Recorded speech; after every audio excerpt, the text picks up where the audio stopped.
Well, I think the first thing is we're not expecting teachers to be counsellors. MI itself is a particular style of conversation about change and growth.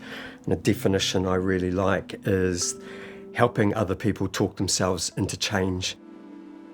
Ko Tipene Pickett tōku ingoa. I've been practicing motivational interviewing since 2002 as a practitioner. What defines motivational interviewing different from other modalities is it's a way of being.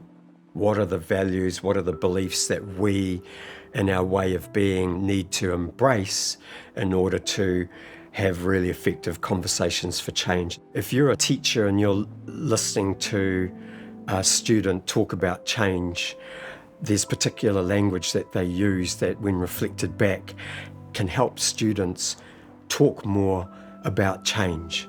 And some of the most effective things teachers can do is to sort of sit on their hands and not give unasked for advice, but actually give the students the space themselves to come up with their own answers because they have that knowledge. Seeing another person in their uniqueness, that they have absolute worth, they've got mana, they have a special impact on this world because of their uniqueness. They call it ask, offer, ask, and the key to giving information is first ask what they know. It then emphasises their tino rangatiratanga and that they have knowledge already, and avoids instances that you're going to repeat what they already know. Asking permission to provide that information, that emphasises their autonomy. They can say no. Certain language predicts change, and tuning one's ears into the language of change can shift a conversation from people feeling like they're pressured to change to feeling like they've got some internal desire to change. Listening to language like I'd like or I want can indicate that there might be a change goal that they're wanting to achieve.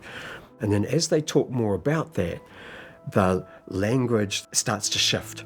The more they talk about this change, and it starts to move towards a willingness language and commitment language. For teachers, when they're under the pump, what can you do before you respond to that child? Maybe it's just taking a breath. Maybe it's just saying to that child, let's go grab a cuppa, whatever that might be, to give yourself that space to consciously shift into that, I've got all day for you. Integrating a Māori process of engagement where, you're taking care of the unseen with karakia, creating a space of safety.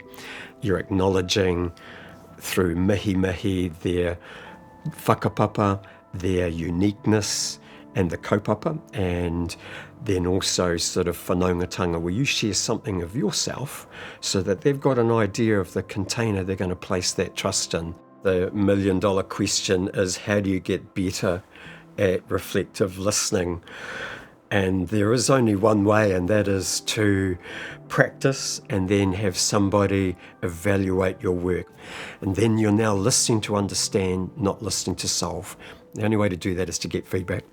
It's the only way.